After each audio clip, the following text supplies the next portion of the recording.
Aussi étrange que cela puisse paraître, cet animal n'est pas un chat. Il s'agit en réalité d'une espèce rare de méduse que l'on peut retrouver au large des côtes australiennes. Observons de près son lointain cousin, le renard des plaines. Nous pouvons observer que ce renard des plaines est actuellement en train de mastiquer de la grosse bœuf. Cette consommation régulière de substances cannabinoïdes permet à cet animal de planer allègrement. Tant mieux, car il doit fuir son principal prédateur terrestre, la lamproie. Comme vous pouvez l'observer sur ces images, la lamproie vit généralement en troupeaux pouvant atteindre jusqu'à 400 milliards d'individus. La lamproie a pour particularité de vivre en permanence sur un rocher qu'elle choisit dès sa 2e année de vie, ce qui la contraint considérablement dans ses déplacements. Certains d'entre vous pensent peut-être que cet animal est un moinal, et il est très facile de confondre un moinal avec un moineau. Mais il ne s'agit aucunement d'un oiseau.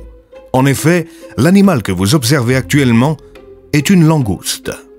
Aussi étrange que cela puisse paraître, cette langouste à plumes descend directement du vélociraptor des neiges. Ce scientifique russe du nom de Youssef Kamalai enquête depuis quelques années maintenant sur les vélociraptors des neiges. Il a accepté de se confier en première mondiale à nos caméras. Ce qui est intéressant avec le vélociraptor des neiges, c'est qu'il ressemble énormément à un moineau. Mais il ne faut pas oublier que c'est un reptile. Énormément de gens s'imaginent que la Terre est le berceau de l'humanité. C'est faux. Les berceaux ne ressemblent pas du tout à ça. Voici un vrai berceau.